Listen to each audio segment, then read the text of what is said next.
Hey everybody, David Henry here from LearnStageLighting.com, and in this video I want to start a quick 3-part series on the lighting business and some of the things that we encounter with the business and gear and tools and consoles, and kind of talks through some common questions and misconceptions that I see a lot from people, and I get asked a lot. And so the first one was actually triggered by a really great article in Lighting and Sound America by Richard Cadena.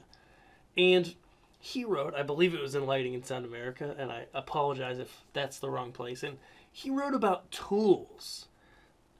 Specifically, he said, to sum up his article, if you buy the best tools for your lighting, you're going to be able to achieve better results than if you had the not as good tools.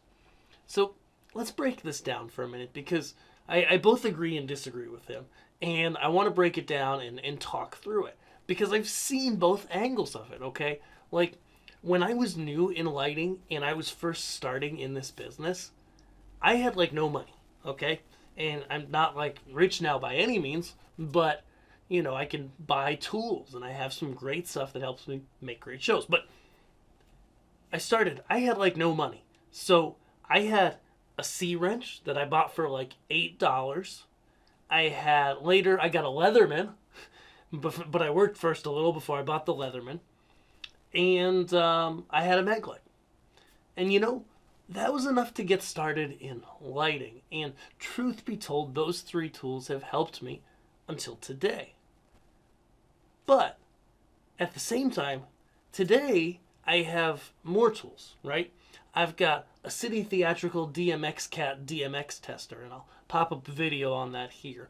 I have a laptop that runs the Onyx software. I've got ArtNet nodes, and I've got a wireless router and an access point and network cables and DMX adapters. And I've got to tell you something, that 2 things that I've really grasped when thinking about my career in lighting so far and the connection to tools.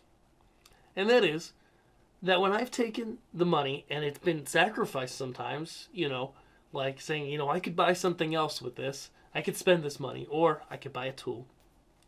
And when I've bought good quality tools like my DMX Cat, my software, my Onyx PC, with ArtNet nodes, my M-Touch, video on that here. When I've bought these tools, including the expensive ones, every time I can trace spots in my career that those tools have given me opportunities that I wouldn't have otherwise had. In the article that I kind of got started on this rant on, Richard Cadena notes that having good tools and having a precise light meter that does all this stuff, really helps him to excel at his craft and to get called back and to be the best lighting designer he possibly can be. And I gotta tell you, I see his point. Now, on the other hand, I think that we also have a choice. So it's a 2-sided coin. I really believe this, that with whatever tools you have access to in lighting, I think you can also make an amazing show. And you can make a better show than some people who have nicer tools. And so there's really 2 parts to this. And I think I want to kind of sum it up that way. I don't think he hit both of these parts in his article, so I apologize if he did. The first part is good tools and having the best tools that you can afford to do your work is going to help you every time. I truly believe it's worth the investment. Now, there's some things like buying a console that some people do and they regret it later because they don't have a plan to pay for it. They don't have a plan to line up the gigs to make it worth their time. But for most tools that cost less than, say, $1,000, if you can afford it and it will help you do your job in lighting, I say go buy it.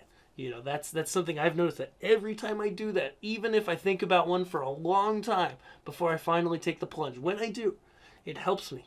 Helps me do shows more efficiently. It helps me get shows sometime. It helps me become indispensable to clients because I've got something that does something special that other people don't have. But then the second part is that, if you can't afford really nice tools, use what you have and what you have access to make the best show possible. Because putting in the effort and really focusing on making an excellent craft and making great lighting can outshine someone who has the nice tools who maybe isn't trying as hard every day. And I think that's another thing that really helped me when I was growing my career as a lighting designer, when I was really starting out and really trying to get my footsteps down and get clients. Outworking and working smarter really helped me a lot too. So I hope these 2 tips are helpful to you today. And I'll be back later this week, and we're going to talk about buying gear. If you need to buy something, how do you get the best price? For now, though, stick around here, and I want you to check out my latest video. I'll link to that here. And I also want you to go to LearnStageLighting.com. Be sure to subscribe, but over at LearnStageLighting.com, there's going to be a free guide for you if you're new with lighting. I want to get that in your hands so I can get you started.